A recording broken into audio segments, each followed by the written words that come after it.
السلام علیکم میرے عزیز، آج ہم لوگ بات کریں گے کہ اصل دوست تمہارا کون سا ہے۔ منافق اور دوستی کی پہچان کیسے کی جاتی ہے؟ منافق اور دوست میں یہ کیسے جانے کہ یہ منافق ہے یا دوست ہے؟ آؤ میں اسی کے تعلق سے آپ لوگوں کو بتاتا ہوں، لیکن ویڈیو اینڈ تک دیکھیے گا۔ سرکار دو عالم صلی اللہ تعالیٰ علیہ وسلم فرماتے ہیں کہ دوست ایسا چنو کہ اگر کسی محفل میں آپ کی برائی ہو، اگر آپ کا دوست وہاں پہ موجود ہے تو بالکل آپ کا دوست کا یہ حق بنتا ہے کہ اسے بولے کہ میرے دوست کو ایسا لہجہ مت بولو، میرے دوست کو ایسی باتیں مت کہو۔ اسے کہتے ہیں دوستی۔ اس کے بعد دوسرا کیا ہے؟ دوسرا دوست کی پہچان اور منافق کی پہچان کسے کی جاتی ہے؟ جیسے اگر ہم نے ایسی کوئی بات کہی، ہم نے اپنے دوست سے کوئی ایسی بات کہی اور وہ بات چھپانے والی تھی، پر وہ دوست جا کر کے کسی اور کو کہہ دے تو یہ منافق کی پہچان ہے۔ اسے دوستی نہیں کہتے ہیں، اسے غدار کہتے ہیں۔ اسے دوستی نہیں کہتے ہیں، اسے غدار کہتے ہیں کہ اگر آپ نے وشواس کر کے اس دوست کو اپنی بات، اپنی دل کی راز بتائی، مگر وہ دوست اٹھ کر کے اور گیا دوسرے کے پاس بیٹھ کر کے آپ کی وہ بات بتا دی، تو وہ دوست نہ رہا، بلکہ وہ دوست منافق ہو گیا، وہ دوست منافق کا کام کیا۔ اس کے بعد تیسری بات یہ ہے کہ دوست کی پہچان کیسے کی جائے؟ دوست وہ ہوتا ہے کہ جب ہم کوئی بات اپنے دوست سے کہیں، جب ہم کوئی ایسی بات اپنے دوست سے کہیں جو ایک دم راز والی بات ہے، مگر وہ کہنا نہ پڑے، اس سے کہنا نہ پڑے کہ یہ بات کسی کو مت بتانا، اسے دوست کہتے ہیں۔ کہ اسے کہنا نہ پڑے، گویا کہ آپ اس آدمی سے اپنے دل کی بات بتائیں کہ آپ کو وشواس ہو کہ یہ بات کہیں جا کر کے بتائے گا نہیں، یہ کہیں دوسری جگہ پہ جا کر کے بتائے گا نہیں، اسے دوست کہتے ہیں۔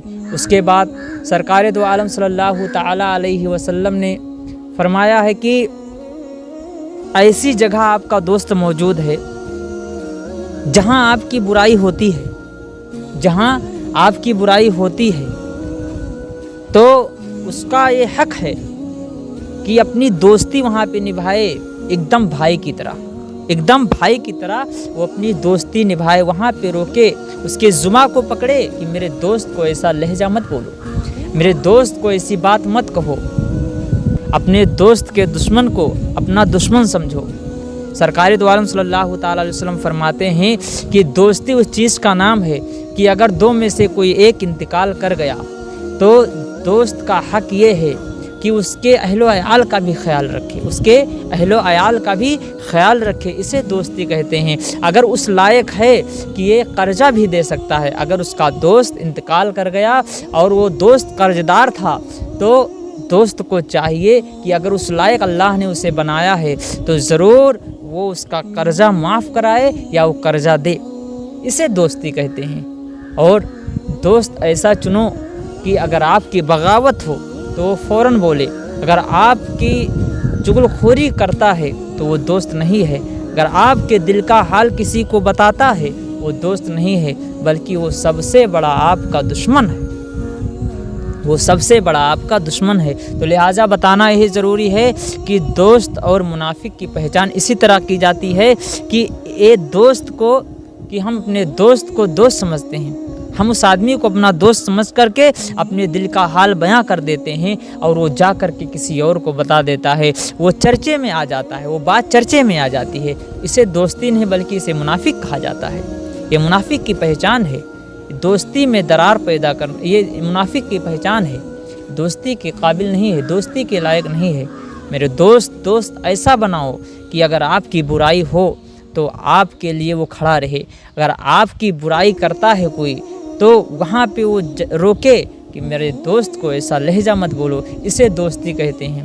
دوستی ان سے پوچھو، صدیق اکبر رضی اللہ تعالیٰ عنہ کس طرح آقائے نامدار جناب محمد مصطفیٰ صلی اللہ تعالیٰ علیہ وسلم سے دوستی کرتے تھے۔